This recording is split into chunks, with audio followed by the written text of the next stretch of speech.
Oke, di video kali ini video penting nggak penting sih, tapi gue bakal melakukan hal yang belum pernah gue lakuin seumur hidup gue selama gue ya nge-YouTube juga belum pernah ngelakuin hal ini. Jadi gue bakal coba bongkar kamera ya ribet sih bilangnya. Gue bakal coba bongkar kamera mobil. Kamera ini biasanya ada di mobil dan kamera di mobil itu ada mulai dari di head unit, aksesoris tambahan. Kalau head unit itu dia tuh nggak ada kamera ya, cuman kayak kamera tambahan buat kalau lu mundur atau kamera depan yang bempernya mungkin nggak kejangkau sama mata lu kalau lagi nyetir ya kan. Nah kamera di mobil itu nggak hanya dipakai buat gitu-gituan tapi buat sensor pinter mereka juga. Jadi mobil itu sensor pintarnya nggak hanya titit titit tapi bagian dari kamera juga pakai. Nah seperti biasa, kalau kamera handphone itu udah biasa lah ya kita bahas, bongkar dan lain-lain nih kayak gini nih. Sumpah ini video penting gak penting sih, cuman ya lo tonton dah video ini. nambah nambah ini ya, nambah pengalaman dikit lah. Oh gue udah pernah ngeliat isi kamera mobil dalamannya itu kayak gimana sih. Nah kalau kamera HP itu begini.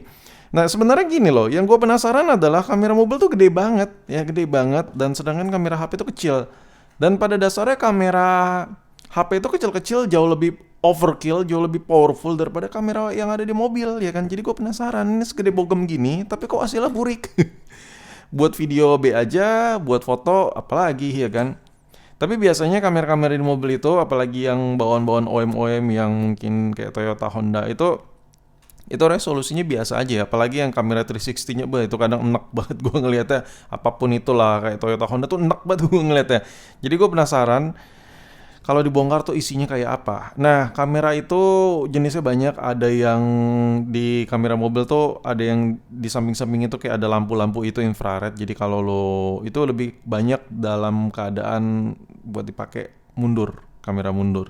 Terus ada yang kamera polosan kayak gini, ini bisa digerakin. Yang kayak gini-gini tuh biasanya ada di head unit tambahan dan ada lagi yang jenis kayak gini cuman nggak bisa digerakin, dia fix modelnya itu dilengketin di kaca bagian depan, itu buat sensor tambahan. Sensornya pakai kamera juga buat ngedeteksi pergerakan dan ruang-ruang yang ada di jalan sekitar. Nah sekarang gue bakal coba bongkar karena gue penasaran boy.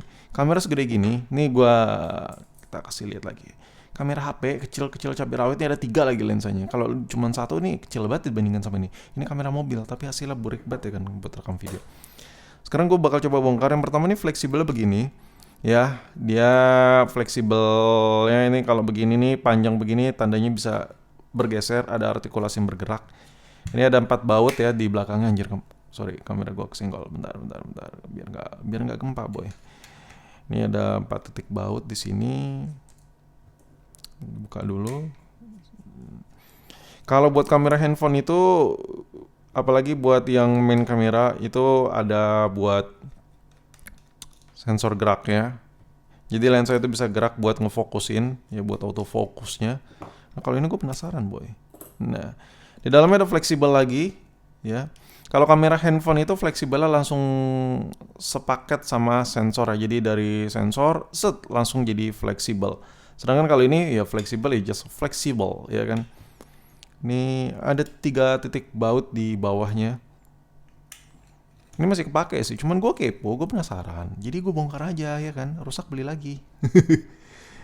Nih, kalau kita lepas dulu, nih ada 6 titik baut dan ukurannya kayaknya beda-beda nih cuy.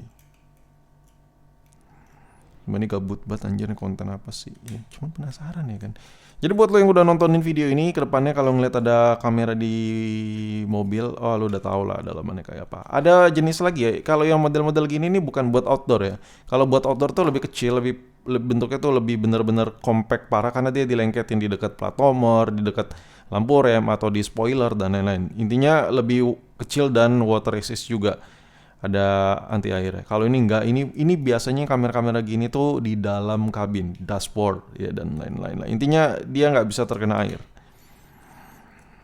Karena dilihatnya dari covernya ini gak ada kayak seal karet ya atau ya ada stick like kayak apapun itulah. Ya, intinya ini bukan yang versi buat outdoor ya.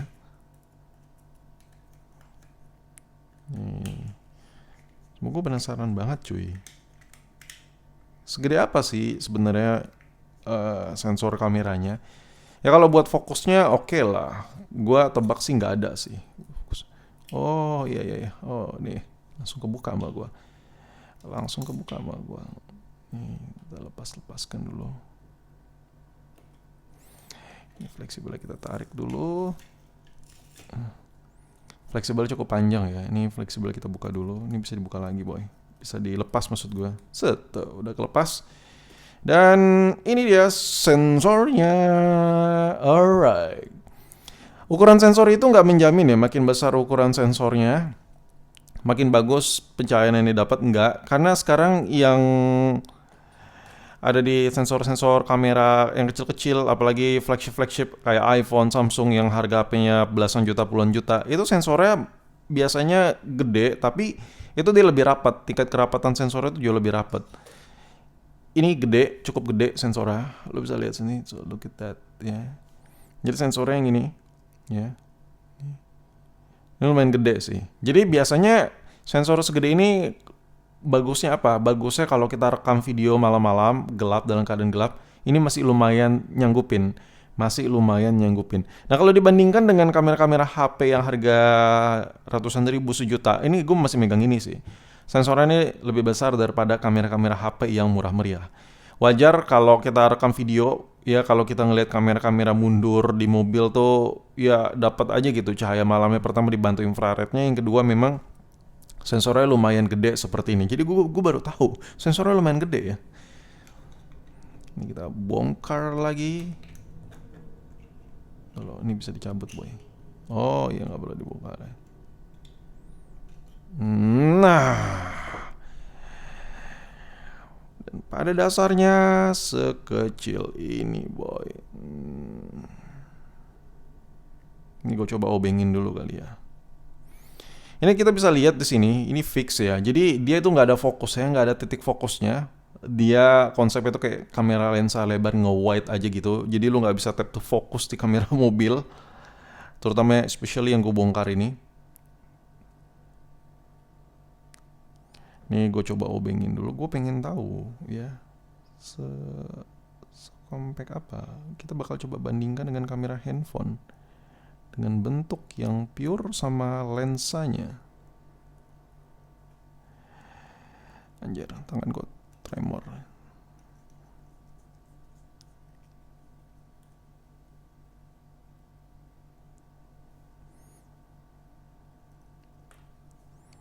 Tangan gue tremor cuy. Bentar, ini video gabut nih. Jadi lo nonton jangan terlalu serius-serius amat ya. Ini video gabut. Dan segini gedenya. Jadi total keseluruhan ya, tanpa body apapun itu ya. Ini biar fair, gue bakal coba adu. Ini ukuran kamera handphone. Bentar, ada nggak sih yang satu lensa? Bentar ya, takut ada yang satu lensa, boy. Karena biar benar-benar lebih fair, dibikin satu lensa aja gitu ya nggak?